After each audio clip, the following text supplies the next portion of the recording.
दोस्तों, कहते हैं कि ईमानदारी कठिन राह है, लेकिन उसका फल हमेशा मीठा होता है। आज मैं आपको एक ऐसी सच्चाई से भरी कहानी सुनाने जा रही हूँ जो हमें यही सिखाती है। गांव में एक गरीब लड़का था, नाम था सुरेश। उसके पिता मजदूरी करके घर चलाते थे। घर की हालत तंग थी, लेकिन सुरेश का दिल साफ और ईमानदार था। एक दिन सुरेश को रास्ते में चलते हुए जमीन पर एक पर्स मिला। पर्स खोलकर देखा तो उसमें बहुत सारे पैसे और कुछ जरूरी कागजात थे।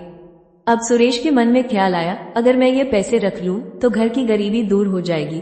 लेकिन तुरंत उसके दिल की आवाज बोली, ये पैसे तुम्हारे नहीं हैं, इन्हें मालिक तक पहुंचाना ही सही है।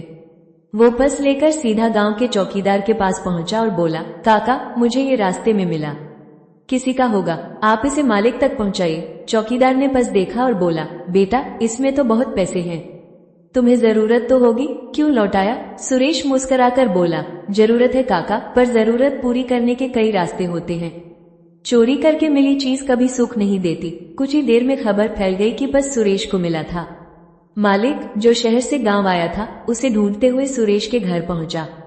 वो बड़ा व्यापारी था। व्यापारी ने कहा, बेटा, तुमने मेरी जिंदगी बचा ली। इस पर्स में पैसे के साथ बहुत जरूरी कागजात भी थे। अगर ये खो जाते तो मेरा सब कुछ बर्बाद हो जाता। उसने सुरेश के सिर पर हाथ रखते हुए कहा, तुम्हारी ईमानदारी की मैं कदर करता हूँ। आज से तुम्हारी पढ़ाई का पूरा खर्च मैं उठाऊंगा। सुरेश की आंखों में आंसू आ गए। उस दिन उसकी जिंदगी बदल गई। दोस्तों, ये कहानी हमें यही सिखाती है कि ईमानदारी कभी व्यर्थ नहीं जाती। शायद शुरुआत में कठिन लगे, लेकिन उसका फल हमेशा मीठा और सुखद होता है।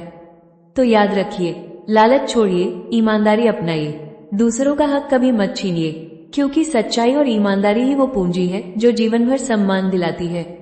अगर आपको ये कहानी अच्छी लगी तो लाइक, शेयर और सब्सक्राइब जरूर कीजिए।